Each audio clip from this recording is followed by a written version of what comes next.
Bavandimwe Kristo Yezu akuzwe.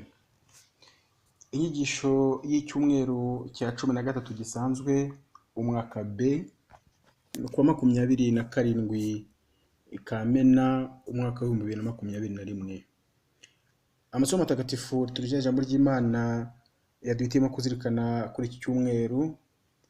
Isomo rya mbere turasanga mu gitabo cy'ubuhanga umutwe wa mbere umurongo wa 13 kugera ku murongo wa 15, umutwe wa kabiri umurongo wa 23 kugera ku murongo wa 24, naho Zaburi dufasha kuzirikana isomo rya mbere ni Zaburi ya 29.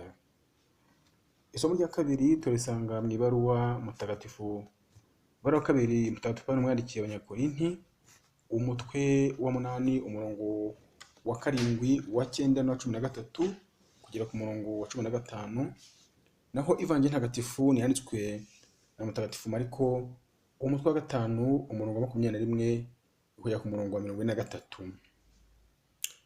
Bavandimwe, urupfu ntabwo ari igitekerezo.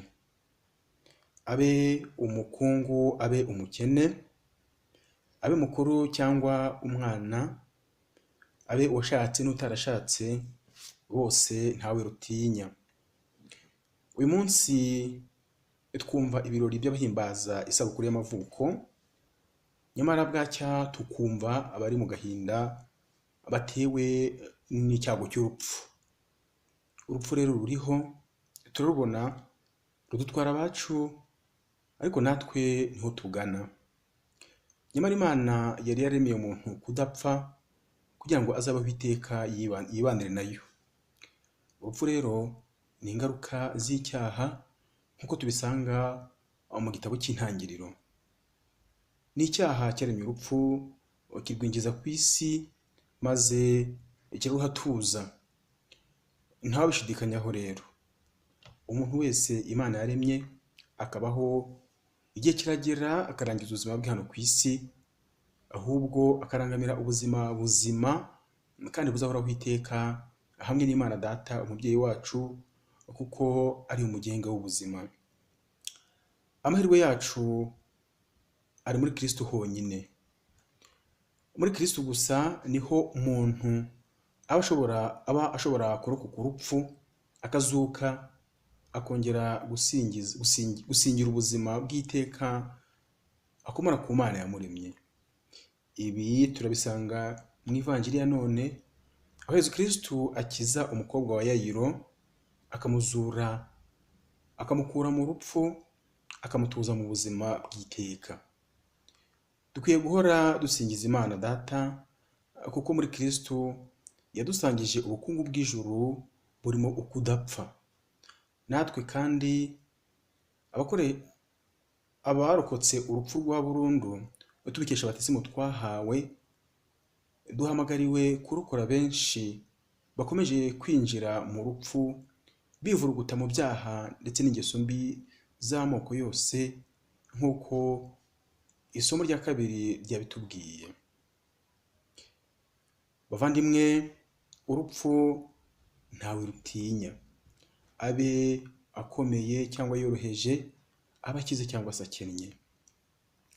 Umuntu yaba akomeye nka wa mutware w'isengero witwa Yayiro, yaba se umukene nka Lazaro, bose ntawe rutinya. Buri wese ruramugenderera. Ntacyo waha urupfu ngo rwe kugutwara. Niyo umuntu yiyemeje kuba umugaragu warwo, akica abandi, nawe ntirumurebera izuba, kuko birangira rumuhitanye. Ntirunyurwa, ntiruhagwa, kandi ntirumenyerwa. Abahanga b'iyi si ndetse n'abaherwe bayirimo babuze ibyo baruha ngo nibura rureke kubatwara, rureke gutwara ababo, biturire ubuziraherezo mu byiza by'iyi si baganjemo by'akanya gato, aho runabera akaga urupfu runakoresha ibyo bihangange by'iyi si, maze bikarubera abagaragu bangiza ubuzima bw'abandi. Ayo mafaranga, ubwo bwenge, iyo myanya n'ibyubahiro bicayemo, bamwe bikoresha batora amategeko asakaza urupfu hirya no hino, nko gukuramo inda, kubana kw'abantu bahuje ibitsina, inzangano, igitugu, iterabwoba ndetse n'ibindi byaha. Bavandimwe, twaremewe rero kuzajya mu ijuru iruhande rw'Imana. Iyo tugana ku musozo w'indangakwemera Kiliziya Gatolika, duhamya dushize amanga ko twemera isuka ry'abapfuye ndetse n'ubugingo bwo mu gihe kizaza. Mu guhamya ibi, ntabwo tuba tugamije kwiramamo akanyamuneza imbere y'icyago cy'urupfu kidutera ubwoba, ahubwo ibyo tuba duhamya ni ukuri. Isubira mu ijuru rya Yezu Kristo ryazamuye kamere yacu, maze tugira uruhare mu ngoma y'Imana. Imana ni urukundo, si yo yaremye urupfu, nk'uko ijambo ry'Imana ritubwira riduhoraho ntabwo yifuza urupfu rw'umunyabyaha, ahubwo ashaka kwisubiraho agakira. Yatumye kubaho no gutanga ubuzima. Uwitwa umuntu wese afite umuhamagaro karemano kandi ntavuguruzwa. Ahamagariwe kubaho ndetse no gufasha abandi kubaho. Iyo umuntu ashatse kubaho ariko we akavutsa abandi ubuzima, nawe bituma atakaza ubwe. Imana yameye umuntu kudashanguka, kuko yaremwe mu ishusho ryayo bwite. Nyamara kubera icyaha, muntu yuguruye amarembo urupfu rwinjira mu isi, bigarurira abayobotse umutware w'urupfu, ari we Sekibi. Urupfu tuvuga ni urupfu rwa roho, rutwambura ubuzima bw'iteka twaremewe. Icyaha nicyo kidukurira urupfu rwa burundu, cyangwa se urupfu rwa kabiri, arirwo rupfu rwa roho. Urupfu rw'umubiri rwo ntacyo rwari rutwaye. Iyo umuntu adacumura, n'ubundi yari kunyura mu rupfu rw'umubiri, nko gusinzira cyangwa guhumbya gato, ntiyigere ashanguka, agahita yicura yinjira mu ikuzo ry'Imana Data. Icyaha cyatumye n'urupfu n'umubiri cyatumye n'urupfu rw'umubiri rutari rugize icyo rutwaye, kuko ari inzira umuntu yagombaga kunyuramo rutera ubwoba. Cyatumye urupfu narwo ruba umuzigo kuri twebwe. Iyo ruje ruzana n'ububabare bw'umubiri, byongeye kandi runyura no mu byo twibwiraga ko ari ubukungu bwacu. Bavandimwe, twakwibaza tutihenze, tukisuzuma cyane, tutise nihe twanyura ngo turokoke urupfu, duture mu buzima bw'iteka.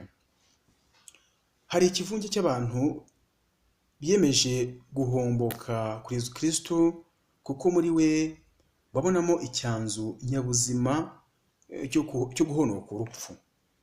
Mu yandi magambo, abahuye nawe bagize bati twasanga n'ubundi Nyagasani, uko ari we ufite amagambo y'ubugingo bw'iteka. Abazarokoka urupfu rwa burundu bakabaho iteka, ni abemera kwegera bagasanga Yezu, bagatura muri we kandi bakabishwaho nawe.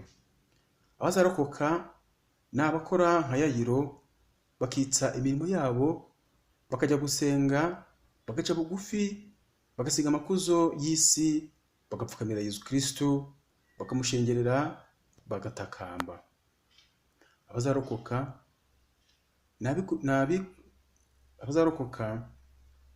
ni abibuka gutakambira abandi, bagahuruza Imana nka Yayiro wiyibagiwe, agatakamba kandi agatabariza umukobwa we.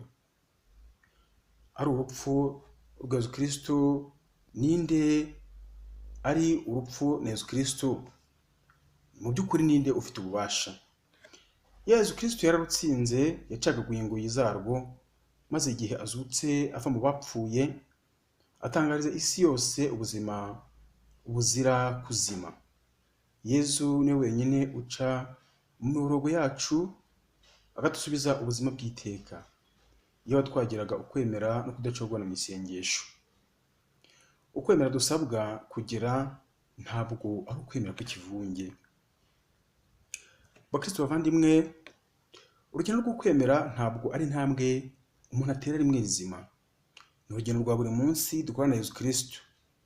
Iyo twarengaga ukwemera kw'ikivunge cyangwa se kw'ikigare, maze ukwemera kwa Kiliziya kukatugira ubwacu. Yaba twemera Yesu Kristo tukihurira nawe koko, tukamwemerera, tukamukoraho nk'uriya mugore Ivanjili yatubwiye. Yaba twarengaga ikivunge kidukingiriza ntitubone Yesu Kristo,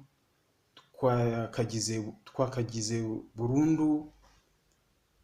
burundu, maze isoko iturimo y'ubukozi bw'ibibi, ubugizi bwa nabi, isoko y'urwango, isoko y'irari ikatuvamo burundu. Bakristo bavandimwe, n'umucyo dusaba Imana tubikuye ku mutima. Tusabe kugira ngo iturinde kubera abandi cya kivunge kibi gikingiriza abandi ntibabashe kubona Yesu Kristo, ntibamukoreho ndetse ntibabashe no kumugeraho ngo baronke ubuzima bw'iteka. Tumusabe kandi ngo tubashe kumenya ikivunge cyangwa se ibivunge byateye bigamije kudutandukanya nawe. Iyo tubimenya tubashe kubyirinda, ndetse bigere naho ibyo bivunge tubihindura nabyo bikamenya umukiro ukomoka kuri Yesu Kristo. Nyagasani Yezu nabane namwe. Mwari kumwe na Padiri Prosper Nyonagira, umupadiri wa Diyosezi ya Kabgayi, ukora ubutumwa muri Paruwasi yisunze Mutagatifu Andereya i Gitarama. Wowe wabonye ibyagukicecekera, ukabyiherera ntuzi kuzabitsinda.